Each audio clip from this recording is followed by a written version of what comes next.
Well, g'day everyone. So in today's video, I wanted to cover some bases of what you can do to help your horses when there is extreme heat. So for me in Australia, that is anything realistically above 30 degrees Celsius. And so I just wanted to share with you guys with some tips what I do to help my horses during the summer when it is exceptionally hot.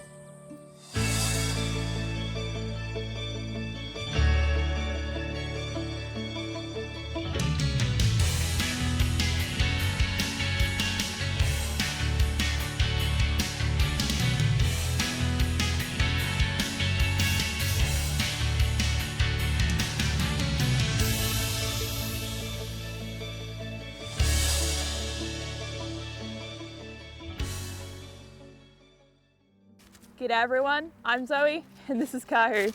This is just a little reminder that I'm not a professional horse trainer, so anything you do see in my videos is only intended to be a guide. So with that said, let's get on with the video.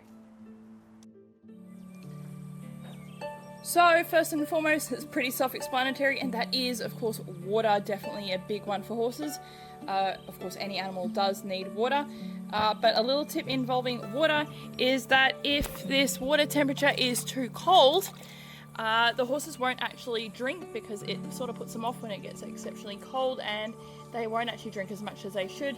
So really you're aiming for this water to be more like tepid so that it's cold but it's not icy. Okay. So the time when I filmed this, it was actually getting on for late afternoon, but it's still sitting above 30 degrees Celsius. However, there is a lot more shade about the place. So I've just given the horses a very light spray down with the hose. I haven't drenched them. I use it, so I had my thumb over the end of the hose to form a bit of a mist, just to dampen their coat down to help bring down their body temperature.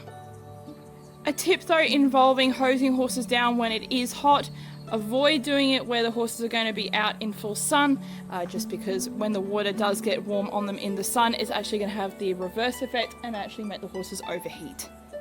The next tip that I like to use for the horses, especially with this heat at the moment, is I've been adding a electrolyte replacer in the horses' feed in the mornings before it gets hot, just to encourage the horses to actually drink a little bit more.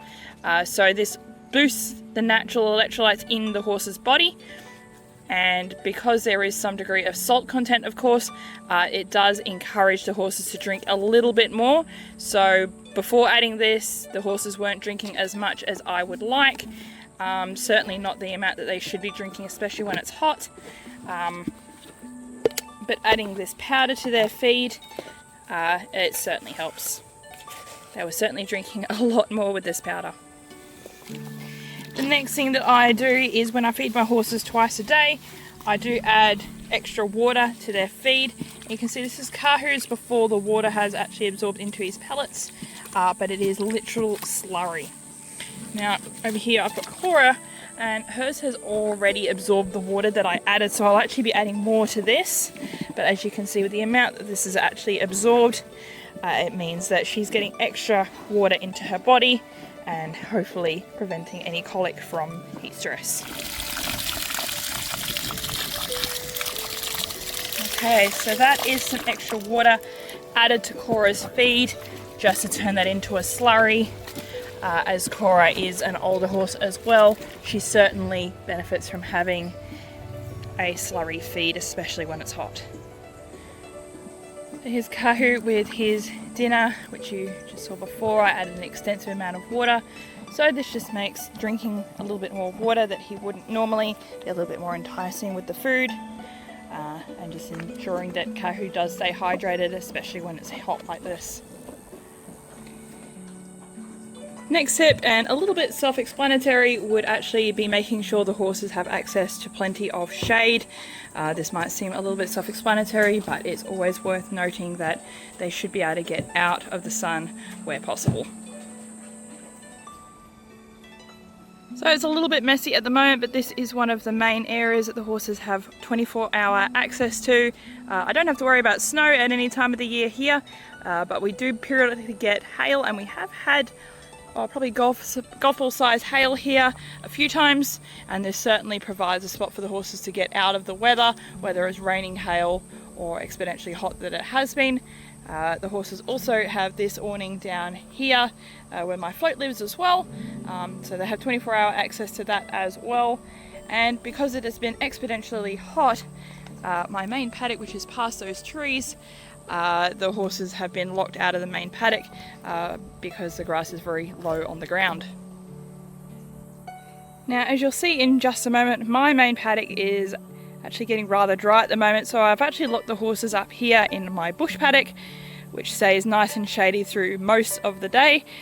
So it gives the horses somewhere sheltered and shady with natural gullies that catch a little bit of wind to help keep them cool. And I've got a few hay nets hidden about in here as well to keep them fed. So normally I would say that making sure enough roughage would be a winterizing tip. However, since the feed is very low on the ground for my paddocks, I'm resorting to having to feed my horses and making sure they've got plenty of unlimited hay. So this is just a large hay net that I got from Gutsbuster, I believe it was. This one's a knotted one, it's not knotless, but I like these ones for outdoor where it's not under an awning, because these ones deal with getting wet, whereas the knotless ones, they tend to get quite soggy.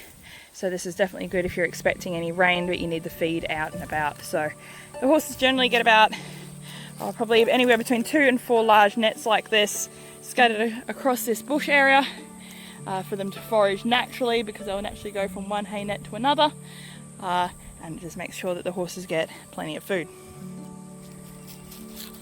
Okay, so from this angle you can just about see that hay net there, the surround yard up there. And the other hay net, actually just through these trees back here. It's actually up next to that tree there, and that's where I sat before. So you'll see that I have actually moved the nets around a bit. I've had a net sitting here, and I think, yeah, that's where I've had one sit as well. So I do change the position of these every single time I refill them, which is usually about once a day. Just to ensure that the horses are actually foraging for food and they're not just expecting the food to be in one place. Okay, so this was the paddock that I've just pulled the horses up about a week ago. As you can see, feed is very, very low on the ground. The few green patches you can see, it's actually Australian native grasses that the horses don't actually eat. So you take that out, there really isn't much feed on the ground at the moment. So, because food is relatively low on the ground at the moment, I've set the electric fence off to keep them out, but still allowing them access to this big shelter here that I plan to put a full-size hay net that holds a full bale, just to encourage them to move around and come down here still, even though the main paddock is shut off. This is another sector that they did have access to probably about 3 months ago, but because we haven't had any rain, you can see that it's also quite low on the ground. And then the top quarter, or top third, is also quite low on the ground as well. And that's been resting for probably about 6 months. So all these areas now will probably rest until late autumn, maybe into the winter.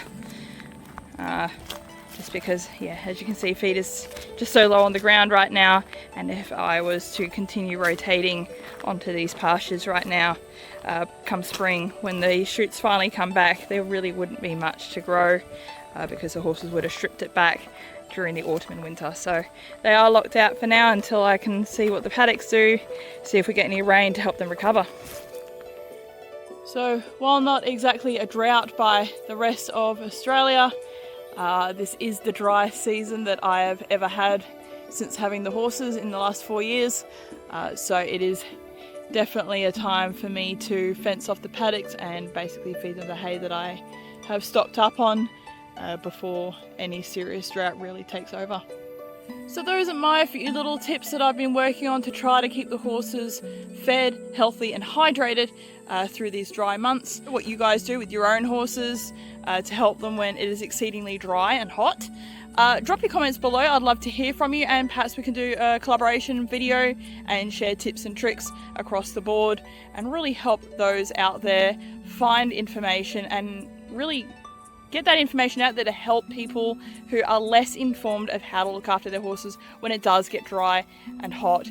So as you've just seen, my paddocks are very dry, and for the most part there's not a lot of shade down there either, which is another reason why my tip here is that I've actually locked the horses completely out of that paddock, as you would have seen, and I've done this previously when it gets exceptionally hot, just because of course there is no shade down there.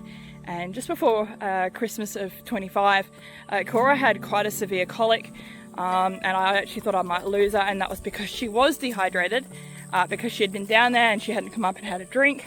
And that was before I was actually feeding electrolytes on a regular basis. So that is another tip, is that if possible, keep the horses up out of areas where there's no shade, and keep them in areas where there is plenty of shade and regular access to plenty of water. But obviously make sure that that water is not ice. You want to make sure that the water is cool but not cold. And that should encourage the horses to drink a little bit more, especially with the electrolytes in their system as well. Okay guys, so that's about all for this video. As I just said, if you have any ideas about what you do with your own horses or want to do a collaboration video, do let me know and drop a comment below. You can also private message me on my Instagram, which there is a link in the description. So until the next video guys, the horses and I will see you next time.